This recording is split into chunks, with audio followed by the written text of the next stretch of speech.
À Paris, l'Institut polonais rouvre ses portes après plusieurs années de travaux. Situé rue Jean Goujon, dans le 8e arrondissement, ce lieu historique de la culture polonaise en France entame une nouvelle phase avec un bâtiment entièrement rénové et une programmation relancée. L'Institut polonais, il existe à Paris depuis 1979. C'est un lieu qui, historiquement, pour des Français, pour les Parisiens, mais également pour la communauté polonaise, c'est un lieu historique. C'est un lieu qu'ils connaissent, qu'ils venaient pendant, pendant assez longtemps. Donc, c'est très important qu'on puisse réouvrir.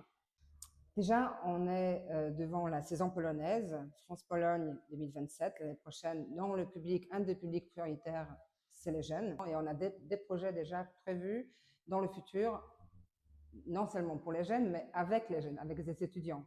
Donc, on va essayer de faire un peu une programmation pour tout le monde. Pour célébrer cette réouverture, plusieurs événements sont organisés depuis hier.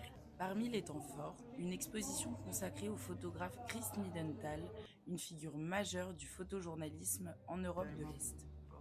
Il a travaillé pour le Times et le Newsweek. Il sera d'ailleurs présent ce samedi.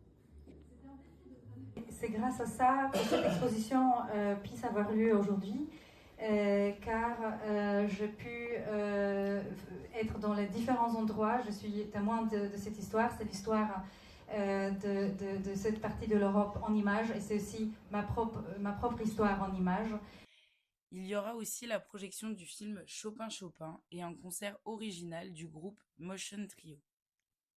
En juin, l'Institut polonais Paris proposera des projections de films polonais récents, des rencontres littéraires, rencontres photographiques, notamment à l'occasion de la Nuit Blanche, des concerts et des débats qui feront dialoguer la création polonaise avec les enjeux européens d'aujourd'hui. Créé pour promouvoir la culture polonaise en France, l'Institut accueille depuis des décennies des événements liés au cinéma, à la littérature, à la musique ou encore au débat intellectuel. La rénovation avait pour objectif de moderniser les espaces d'exposition et d'accueil du public tout en conservant l'identité du bâtiment historique. Cette restauration est un signe fort de notre ministère des Affaires étrangères et son ministre et Premier ministre adjoint Radosław Sikorski d'engagement politique dans les relations franco-polonaises.